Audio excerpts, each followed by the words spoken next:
Well, good morning, and thank you very much for the invitation to be here. I'm going to do an overview over collapse questions as they relate in the end to extinction, and we'll come back and try to discuss that both in terms of biological extinctions, but also in terms of the extinctions of ancient cultural adaptations that people developed over thousands of years that could be applied to sustainability going forward. And so my chief co-author is on the left in her formal attire here in the Maya Lowlands, Cheryl Luzader Beach, and this is part of our lab group that we just started. I was for 21 years at Georgetown University, a Jesuit school, where I started environmental studies and started a whole group of courses to cross different aspects of environmental science mainly, but also studies, and ran the program as a director, second director, for about 10 years or so. I moved to the University of Texas at Austin 2.5 years ago to start a group of labs and to build on from my undergraduates that I had at Georgetown, those great Georgetown students, and start to do PhD work, or for them to do PhD work with me. So the image you can see up here is the background of the great city of Tikal. Some people would argue the most beautiful place on earth. Combination of an incredible ancient city with buildings that were higher than any buildings in the Americas until about 1880. So something that persisted for 2,000 plus years. And you can see that it's covered by multi-canopy tropical forest. Stuart will say it's not tropical rainforest because it doesn't have quite enough rainfall for that. But we would get 60 to about 100 species of trees per hectare. So fairly high biodiversity, nothing like Amazonia. So just a quick few acknowledgments. One of the things they require us to do is to put up an acknowledgement page here along the way. So I've met my duties and I'm going to move along then. The people that we have the most to acknowledge are people we work with in the developing world in the various countries I work, from Salvador to Honduras to Guatemala to Belize and Mexico. And I point out in the Blue Creek community, the person I've worked the longest with is one Pedro Magana, who's helped me on all of my projects over these years. He and his team of family that work with me. It's interesting as well in terms of development that it turns out to be a good portion of his year's work, the month and a half that I'm there, and a good portion of what he earns in a year as well. So I want to give you a little overview. I want to do a little bit of a talk of the gaps. People remember the famous line, the God of the gaps. In this case, I'm looking at a talk of the gaps where we haven't discussed things as much in this group. So soils and sediments, and excavation, and some synthesis and theory, and a little bit on erosion of soils and soil biodiversity, wanting to highlight that.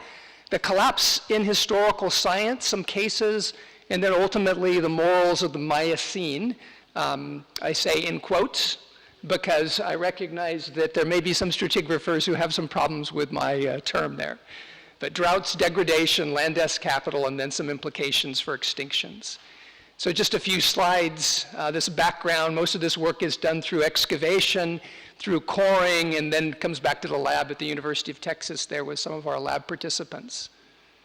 So the proxies for climate, ecological, and cultural change, this comes from what I call the historical sciences. Long-term, we focus on is long-term environmental change, mainly from the last glacial maximum from about 25,000 years ago. Whereas many scholars tied collapses to catastrophes, we now look for multiple factors, mainly because we have a growing tool chest of proxy data, from stratigraphy to microfossils to isotopic elemental chemistry to macro and microbotanicals and biomarkers like theobromine and many others. And that's based on excavation. And in these excavations, we're looking for, as we do in stratigraphy, for transitions from one period to another, especially. Much of this work is based on a person named Karl Butzer, who was a member of the National Academy of Sciences and passed away this last year. He coined the term geoarchaeology in his 300 or so publications. He was a deeply, profoundly Catholic man, a refugee from Nazi Germany. And while an early recognizer of global warming and human impacts on the natural world, his life work explicated the complexity of human interactions and indigenous sustainability. And he wrote very great amount on this, especially in a special issue of the Proceedings of the National Academy of Sciences. He wrote, current research in historical collapse suggests a primary fascination with climatic change and environmental degradation as primary agents of change, but the cost of less attention to necessary cross-disciplinary integration. Indeed, the recent return, and he would say, to environmentalism is not about a fresh interest in the environment-society interface, but a continuing failure to appreciate the complexity of such relationships. So his focus was on that. My focus has been to try to bridge this focus on cultures with what we have lost in ecological terms. As somebody who is educated in ecology and geosciences and fears our great extinctions. He was more focused, in other words, on these cultural changes and what science could tell us about those cultural changes in the past. And he put together a lot of complicated models of what could happen in collapses.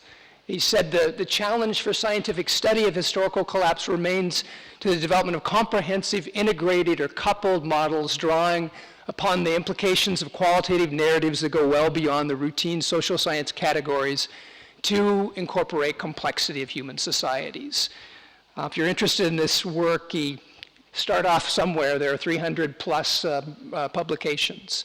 So he looks at preconditions, triggers, resilience and adaptations, reconstitution, initial breakdowns, or advanced breakdowns. In most cases, he argues that as you look more and more at collapses, you saw, as you got finer in, that it became a very complicated figure. There wasn't one driver, very infrequently a linear cause. Sometimes the collapses, in many cases, started long before the environmental cause that was the agent, what we thought before was the agent of that collapse.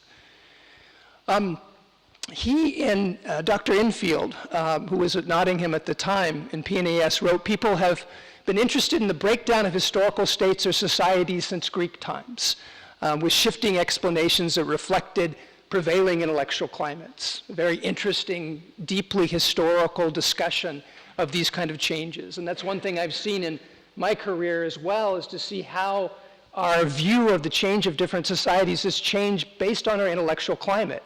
I'm now fearful of what the intellectual climate now will say about collapses in the past too. So a quick review into erosion. Yesterday I mentioned in discussion, I think that soils are often ignored, not by scientists, but they are by the broader public. They aren't very charismatic. When we talk about soil biodiversity, we can't show a tiger, although ultimately you could always figure out a way a tiger's influence with soil, and they are in many ways. And these are a few of the places that I've had the opportunity to work and look at soils and soil degradation around the world. So extinction soils, so out of the earth in this case, meaning the extinction of soil. Soil biodiversity is among the least known on Earth, and thus a large unknown in its importance. More than 15% of soils worldwide are degraded in many different ways, and many others are polluted. Too often, we've ignored soil erosion and soil biota, the key to the so-called Anthropocene, because it leaves the geological markers of stability, of instability.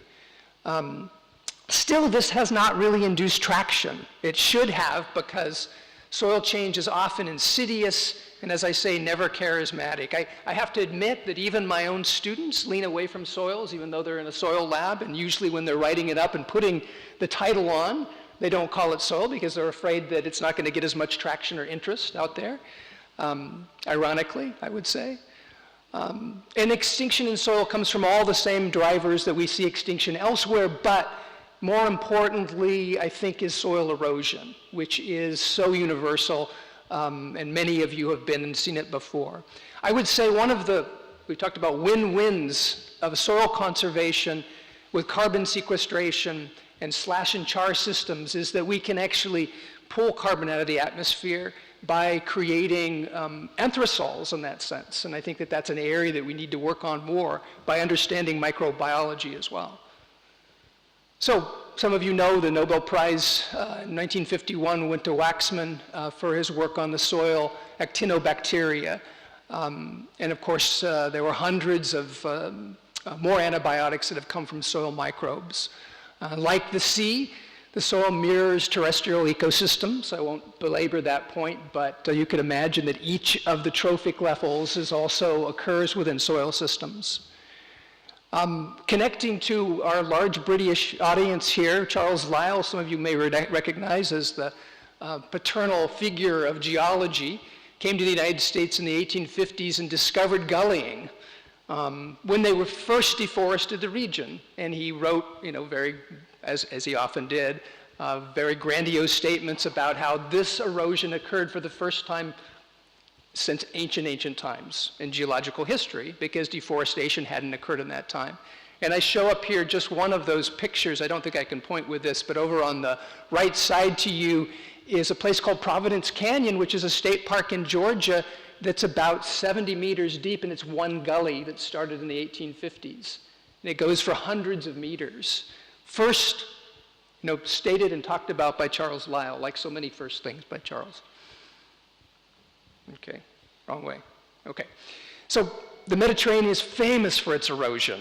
Karl Butzer used to say, it's famous for its erosion, but somehow it's still here. And there's still millions of people here living after all those times of erosion. But what we don't know is the soil biodiversity we lost in that process. The pictures I'm showing up here on the right side is a tell, an ancient, from Neolithic all the way to Crusader time tell, or huyuk in Turkish, where I've been working for many years. And on the left side are a group of pedestals or hoodoos that are erosion pedestals from past erosion caused by the breakdown of ancient Roman terraces. This is a rofabard. Has anybody been to Iceland? So rofabards in Iceland are another soil erosion pedestal, probably induced by Viking settlement as they cut down the forests in Iceland as well. Another group of the same kind of things in the highlands of Colombia, in the Valle de Leyva, is this vast soil erosion. Some places they call it a desert, a natural desert, but it has 1,000 millimeters of rainfall at 3,000 meters in elevation, so it's not a desert by any stretch of the imagination. It's simply a bad land caused by poor human land use. My student at the bottom, you can't see very well, is about 6 feet tall. For those of you who don't know feet, 1.83 meters tall. And she's standing next to a soil pedestal in this case, in this completely eroded landscape. I started this in the upper Midwest in the Corn Belt, where we had exactly the same kind of thing. You wouldn't think of the Corn Belt as that heavily eroded a landscape. But when the hardy German farmers moved into this area in the 1850s, they cut down all the forest, all the slopes eroded, and the towns in the valley got buried. So we created our first archaeology projects in the upper Mississippi Valley because we had buried towns from 10 years before. And then the two corn belts, the upper Mississippi Valley, the American Corn Belt, the area of highest yield of corn production on Earth, although pushed by China in many places. And then the original Corn Belt, the Maya lowlands on the right side. I'm using soil horizons there, so those may not be familiar to you. But if you look at the right side, you can see there's an old topsoil, which is that black soil. And then there's a white layer, which is the erosion that occurred during the Maya period. And on the top is a black soil created over the last 1,000 years or so. On the left side is half of that, or 2/3 of that, and that is the soil in 1850 before the Germans got there, and then the erosion, and now we're waiting for the 1,000 years for the soil to come back. And it won't come back to the same soil as that was buried in 1850. Okay, so I'm just going to go over some quick cases here. So one of them that we didn't mention, that Neil didn't mention yesterday, because it's not as nearly as important as the 5 great extinctions, the 6 great extinctions, I would say, is the Pleistocene megafauna extinctions, which I'll mention briefly because they're so associated with humans, but as we look at them closely, we see that it's very complicated and also has a climate, and also a changing biogeography explanation for it as well. But I think the tipping point is probably humans in most cases. The big climate instabilities, the events, like the Younger Dryas, we'll come to in a second, the Green Sahara, African Humid Period, and the famous 4.2 Ka event, the Akkadian collapse, in quotes.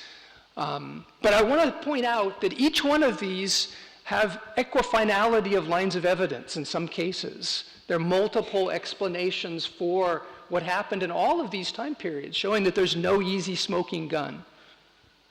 So, lots of squiggly lines. What we do in geoscience is to plot after incredible numbers of hours of work, plot this change of temperature over time from the GISP Greenland ice core, the Karyako Basin in this case, and in the bottom is the freshwater flux on the left side. And on the right side, apologies on how small this looks in here, is a similar time period with some human events in it, one being the 8.2 event, and over on the right side, that extremely important recent event called the Little Ice Age, which may be the driest and coldest of those events throughout the whole Holocene, the recent period, the last 10,000 years. The thing to take from this, however, is just how much colder the Pleistocene was, the Ice Age was, 4 to 6 degrees Celsius globally, maybe a degree in the tropics, and maybe 10 plus degrees in other parts of the Earth as well. But as we came out of that deep trench of cold from about 11,400 years ago to the present, you can see it warmed up to present conditions on Earth about 15 degrees Celsius or so, from what it had been about 7 degrees Celsius, depending on where you were. So the first of these big collapses then is this Pleistocene megafaunal extinction, which occurs right around 12,000 or so years ago. And what this map attempts to show in this case then is the number of species that are left on each of these continents from these groups. So if you look at megaherbivores, you can see on the right side, 0 megaherbivores are left in the Americas, out of the 9 in North America and 20 in South America. And a much larger number, are left over in Eurasia in that case. The same thing you can say with most of these things, the megacarnivores, although it's a more complicated group of different megacarnivores and the larger herbivores. What they seem to be associated with is cooling that's occurring and the up and down colder and warmer conditions as we go from the last glacial maximum into the Holocene. But also, more importantly, I would say, is the first appearance of humans with very large blades. And we do have enough hunting sites and kill sites to implicate humans in part of this extinction event. So this, of course, are the mammoths and mastodons and the saber-toothed tigers and the North American lion and the cheetahs, the North American cheetahs, too. So, and then I'm going to move ahead from that very quickly here, or just put in that one of the other collapses, and we'll see a little bit more of this in a second, is the Younger Dryas itself. This was this coldest period just before the Holocene when temperatures, after rising for thousands of years, dipped by a couple of degrees Celsius and drove human societies out of the areas they had been in before. And so some people call this the first collapse caused by climate change in this case. And there's no doubt that it caused a lot of change for humanity. Arlene Rosen, my colleague at the University of Texas, calls on resilience theory in 4 phases. First, there's the collapse, appropriately omega, right? Then reorganization, alpha, again appropriately. When the system restructures itself after a catastrophic stimulus through innovation and social memory, and then exploitation and conservation. So you can see in this case what our focus is what humans are doing in these landscapes, not their suffering. You know, one aspect of this to think about is how many fewer there are through these time periods and how they suffered. It's harder to do. What an anthropologist and archaeologist can do is see what they leave in the archaeological record, not, in most cases, their suffering through that time period. She put together this nice elaborate model through these different groups, Kibar and Natufian and late Natufian, to look at how they had, in some senses, tracked habitats, went from drier habitats into only the wettest habitats during that dry period, and then expanded after the Younger Dryas, which ended relatively quickly over a period of a few decades. So it went out of that extremely cold to warmer, wetter conditions in just a few decades, one of the interesting aspects of our geological history. So here's just a few of this. Harvey Weiss and Bradley in Science, however, refer to the Younger Dryas as the earliest well-documented example of societal collapse. Their focus then was on the groups that had to move out because of drying. Arlene Rosen's view was to look at the groups and what they did in the way. What we lost from that is how many people suffered on the way. The Green Sahara is one of the most interesting of all these records, I think, because it shows this period about 12,000 years ago when the Sahara is very dry. There's a handful of human groups along the Nile. And then because of precession and the Milankovitch cycles, what happens is the Sahara gets a lot wetter. It becomes a steppe savanna, and populations move through that area. And then it gets drier again because that precession cycle has decreased the amount of solar input at that latitude. And so what happens is populations have to retract. Again, a habitat tracking process.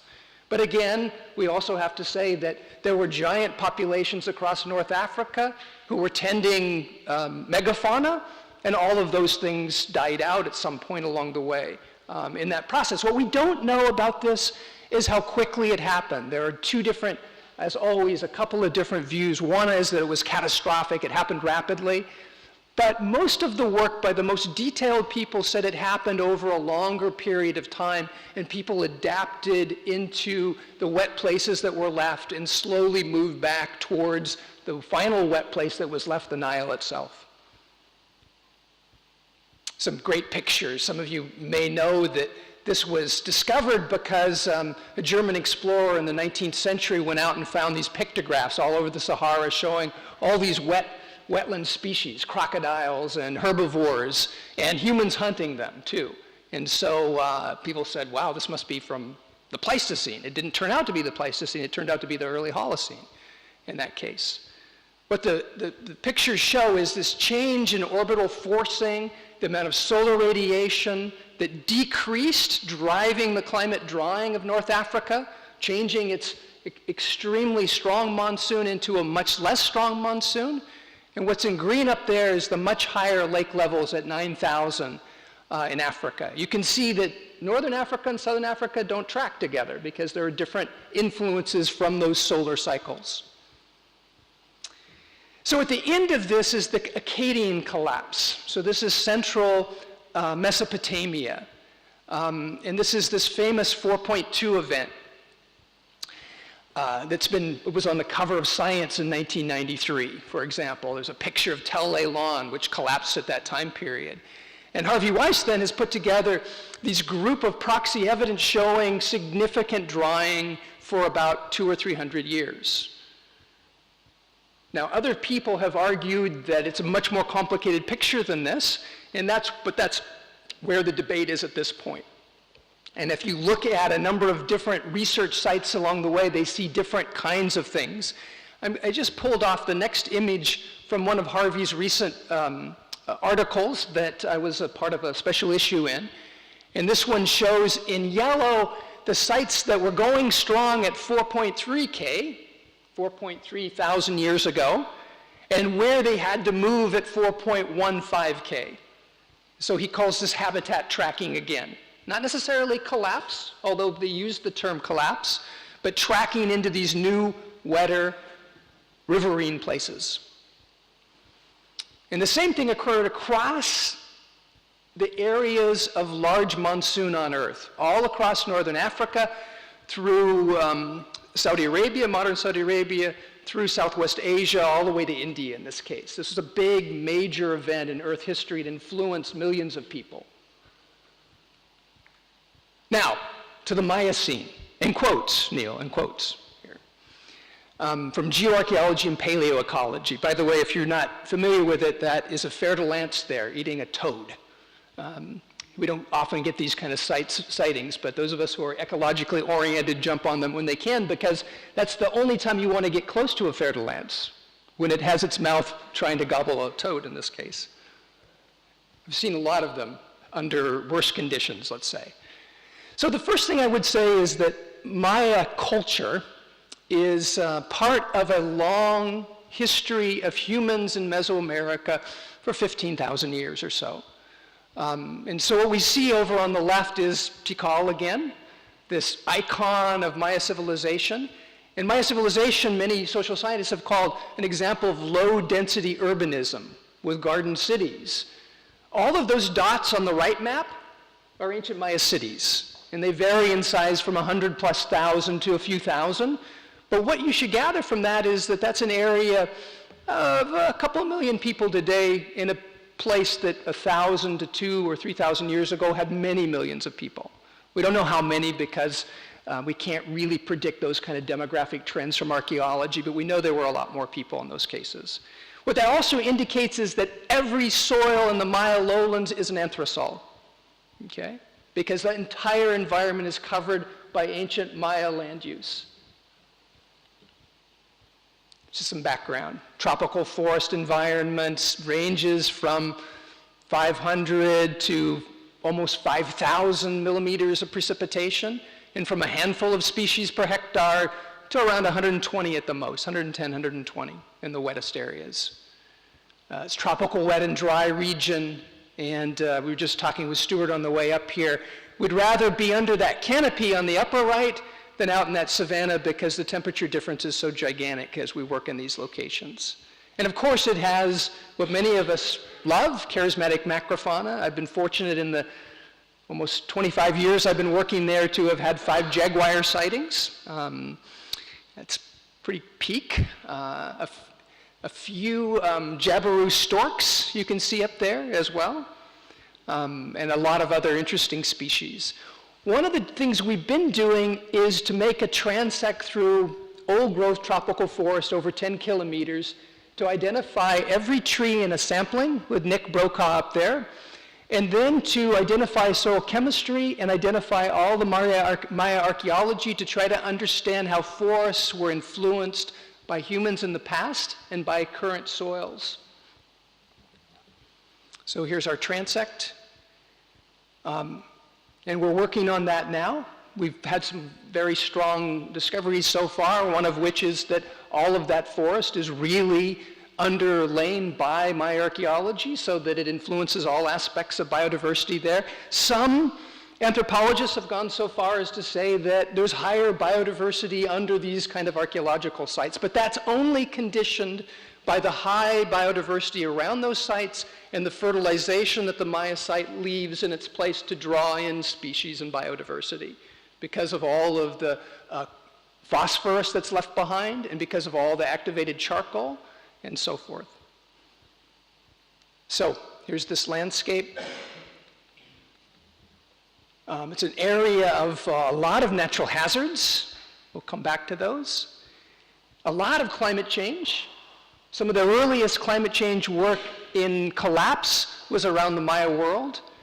The red arrow here is the Maya collapse from the Cariaco cores, the great anaerobic ocean cores in north of Caracas in Venezuela. And it always strikes me that this was one of the things in science that showed the indicative of Maya collapse, but you can see that that little downward drawing through that time period is not comparable to the Holocene drying that's occurred. It's not even comparable to the Little Ice Age drying. The other thing is lots of soil erosion in Maya history. The Maya were not perfect. They created a lot of environmental degradation. There's no doubt about it. I've studied one soil after another and seen lots of evidence for this. But this very difficult drawing on the upper right side shows to the right side that there's very low erosion rates up until around 2,000 years ago. And erosion rates take off, right? And they go down again. Ironically, that highest erosion rate occurs right through the pre-classic period when Maya populations were quite small. And then it decreases fairly dramatically through the period of the highest Maya populations with the greatest land-s capital, with the greatest number of terraces and wetland fields, showing that they had developed a certain level of sustainability. Here's the land, I call it land-s capital, the capital people develop in their landscape as they create a landscape that's sustainable over time. Terraces and wetland fields, agricultural systems, reservoirs, all these things help them sustain their lives. Here's an ancient Maya reservoir. I just excavated it this last year on the right side, showing it a 3.5 meter high dam. And in the middle, ironically, however, there's a 2,000-year-old floor, very beautifully created floor, buried by 2+ meters of sedimentation, showing they put a lot of effort into it, but they still cause the soil erosion. So they weren't perfect. No indigenous person is in the world. Sometimes people overstate that, I think. Terraces all over this landscape. Lots of evidence. The black down here are buried soils from pre-Maya times, and the deposition above is the erosion caused by Maya civilization. And then what we found from LIDAR over the last few years is this remarkable group of features under canopy.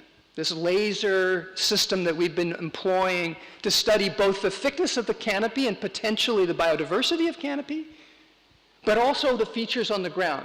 This has a resolution of about 0.5 meter, so we can map everything, pretty much. And we've mapped things like incredible cacao groves, way beyond where cacao should grow, showing the Maya obviously transported those, moved them around for their own goods, and they're still there 1,000 years later. Now, the last thing I'll focus on are Maya wetlands, where I've spent most of my career the last 20 years, because I've always thought that wetlands were the most important of environments for all of their ecosystem services, their biodiversity, all the roles they play for humans. Humans are always attracted to wetlands, historically. Despite our attempts in Italy and elsewhere to drain them all, because of our fear for miasma, if you look at the archaeological record, there are more archaeological sites around wetlands than anywhere else across the world. They're attractive to people, despite the mosquitoes. So we've studied wetland after wetland, about 100 or so excavations, constantly pumping them out or they'll collapse on you, to try to understand how Maya created these canal features. You see the group of webs there across that landscape? Those are all ancient Maya canals. In the middle is an ancient Maya reservoir that fed the canals. And these are one excavation after another with all these multi-proxies of evidence. I won't belabor all of them, but what we tried to bring in is multiple lines of evidence like we always do in science in this case.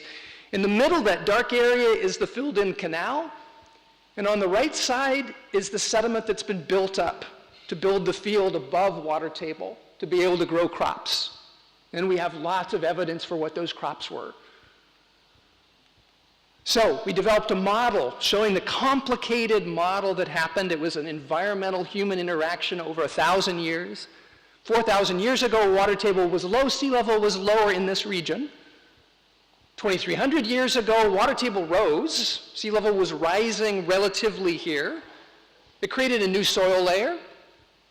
It created more flooding occurred. And then there's a really interesting chemical angle on this, tremendous amounts of gypsum precipitated into this landscape. The Maya came back and created wetland fields after that point. Incredible land-esque capital.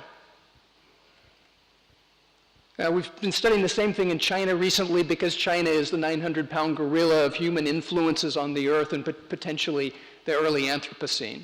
So I was just there in August to do a little study there.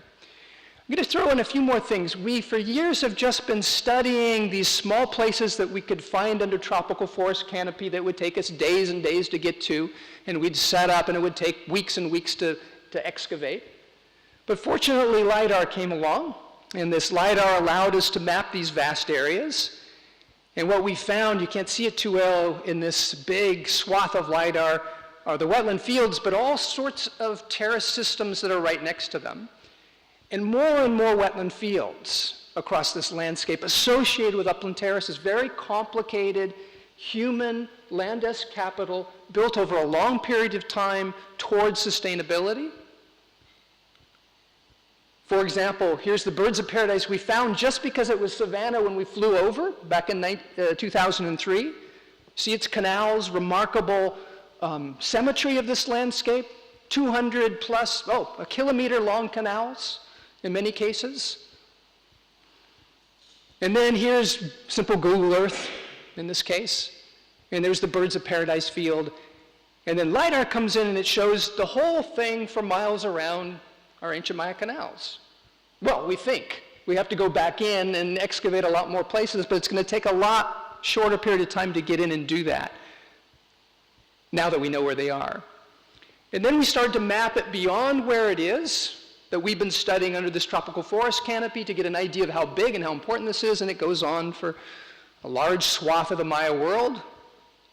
And recently we even discovered over on the other side of the peninsula a swath of close to 100 square kilometers of these ancient Maya wetland field systems that have never been studied before. They're lost, really, they're lost to human history.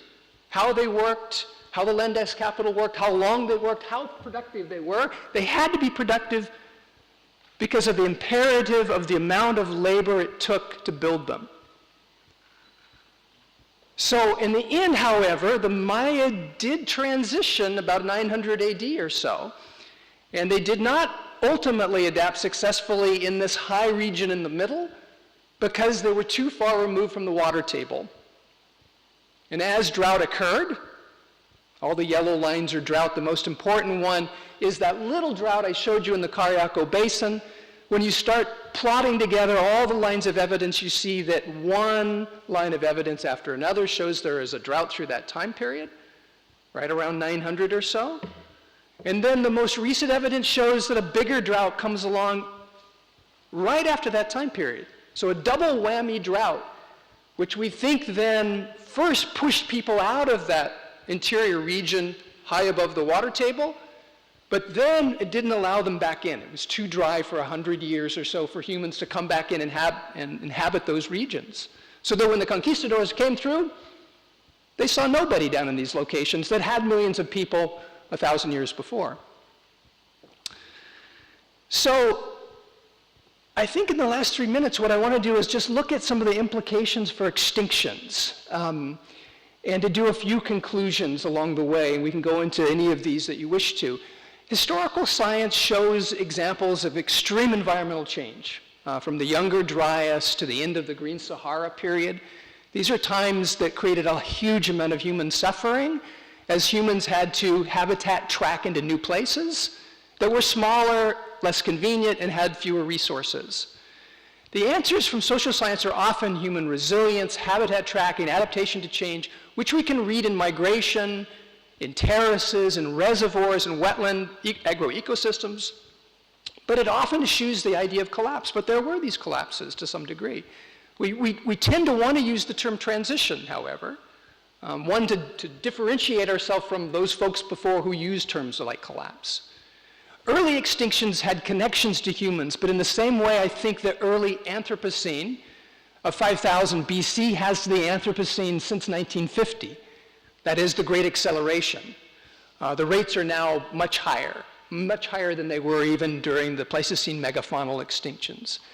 We still badly need more reinterpretation because older proxy records have become outdated, and archaeological records, and many lack precise dating, that we could better define how they date to various climate and environmental change periods. But of course, the real connection to extinction for this conference is really the loss of Landes capital, these successful cultural adaptations that allowed humans to persist through sea level rise, climate changes, warfare, soil erosion, but also when they didn't persist, through the Maya collapse or transition period. And that's not to mention what Stuart mentioned yesterday, the loss of their literacy and languages.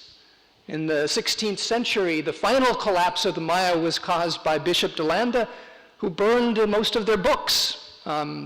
He later was forced to go back to Yucatan and write about what the Maya knew, which is still one of the most important documents we have for looking at the Maya of the 16th century and insight into the ancient Maya as well.